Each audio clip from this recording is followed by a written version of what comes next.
play? I mean, what's the difference in emotions, excitement, whatever for you?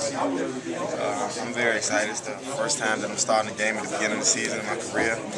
I think I'm just need to go out there and do a great job to capitalize on any chances that I have to make big plays for my team. It seemed like last year around this time, or in the spring when Dana first got here, he wasn't sure exactly what to do with you. He hadn't really seen you play. You were a different type of body than the other running backs that he was repping. How much did you have to prove yourself in the last year to make it so that they're comfortable putting a guy who's far heavier than the other running backs back there as a starter? I just felt like I had to prove myself, but I still have that inside of me. Every day I've always had in practice, I want to prove myself. I probably don't have as much to prove as I did at first. But I mean, it's just a thing that you have to go out every day and compete.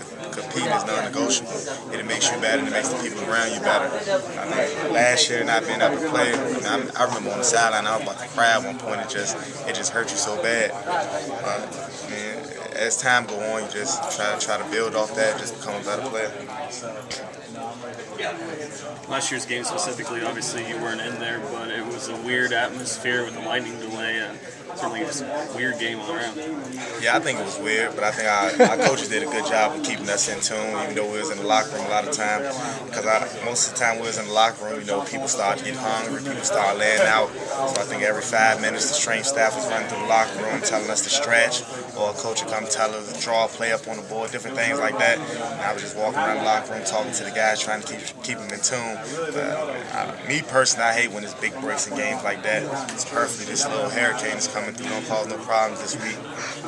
Shawne, some of the fans will act like this game is going to be 63-0 or something like that. I mean, they have expectations that are a little bit out there. But how do you guys look at the last 2 years and remind yourselves that this may not be a Big 12 conference opponent, but it's a team that gets up for you. It will be a challenge. I mean, I think that's just other people personally. I think Marshall's a very good team. Doc is a very good coach. He do a very good job of recruiting. So I think they'll come out and give us our best. So we just have to stay focused.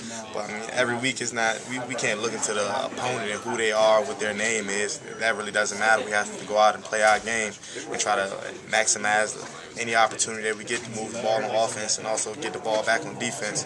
So I think that's more of the media, people thinking we go blow them out. If we blow them out, I guess that's a good thing. But at the end of the day, if you win by 1 point, then it's a victory. So 63 to zips or 63 to 62 is still a victory for us. That said, going up against this defense, how are you going to get the victory? What have you seen from them so far? Give me your game plan. They bring a little pressure. I ain't giving that out. They bring a little bit of pressure, but I mean, I don't know. Go back and watch the film from last year. We still running the same offense. Still got the same coaches. I guess you can check that out. I don't know.